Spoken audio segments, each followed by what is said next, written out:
फिर आप अमेज़न में थे। Yes sir. आप अमेज़न में 2023 तक थे, यस सर। जहाँ आपकी तनख्वाह 10,87,500 रुपए प्रति माह थी। यस सर, अमेज़न आयरलैंड में था मैं। क्यों निकाल दिया उन्होंने आपको नौकरी से? सर उन्होंने नहीं निकाला था, मैंने रिज़ाइन किया था नौकरी में। अगर आप 10,87,000 रुपया पर मंथ कमा रहे थे, अमेज़न में थे, अमेज़न पूरी दुनिया की पॉलिसीज़ को रेगुलेट करता है। Yes sir. अमेज़न जो है वह ऑर्गेनाइजेशन है जिससे कम से कम 50-60 देशों की राजनीति प्रभावित होती है, सत्ता का यस केंद्र सर। है। और ज़ाहिर है कि 10,87,000 तो यहाँ पर आप रिटायरमेंट पर भी नहीं पाने वाले हैं। Secretary sir. बन जाएँगे तब भी नहीं मिलेगी। फिर ऐसा कौन-सा लालच है? क्योंकि जब कोई व्यक्ति ऐसी जगह से आ रहा होता है तो 2 संदेह पैदा होते हैं। Yes sir. पहला कि आप कॉर्पोरेट इंस्टॉल्स हैं। आप दरअसल उनकी तरफ से यहाँ नियुक्त किए जा रहे हैं। दूसरा, आपकी जो मंशाएँ हैं वे संदिग्ध हैं। मेरे इन दोनों आशंकाओं को निर्मूल सिद्ध कीजिए।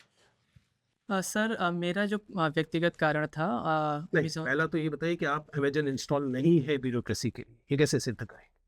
सर मेरा कोई कनेक्शन अमेज़न से जब मैंने रिज़ाइन किया उसके बाद से नहीं रहा है और सारे रिकॉर्ड्स ऑफ़िशियल हैं उनकी साइट पर और उन्होंने प्रॉपर्ली ज़ाहिर है कि एक यस आईटी सर। कंपनी जब किसी को निकालेगी तो ये सारे ट्रेल्स तो बनाएगी। Yes sir. इससे तो कुछ सिद्ध नहीं होता। सर कोई व्यक्ति 11 लाख रुपया प्रति माह कमा रहा हो, यस उसके सर। बाद वो 75,000 रुपए की नौकरी के लिए आए, तो उसके विषय में संदेह पैदा होगा। यस सर, सबसे पहले तो मेरे डिजिटल ट्रेल्स जो होंगे, फुटप्रिंट्स होंगे, उनमें ये बात ज़ाहिर हो जाएगी कि मेरा इस तरह का कोई इरादा नहीं है, ना ही अमेज़न की तरफ से मुझे इस तरह के किसी मोटिव के साथ यहाँ नियुक्त किया जा रहा है। और दूसरी बात सर, इसकी कोई गारंटी नहीं है कि अगर वो मुझे गवर्नमेंट जॉब के लिए भेज रहे हैं जिस उद्देश्य के, मैं उसमें 100% सफलता की कोई गारंटी नहीं है।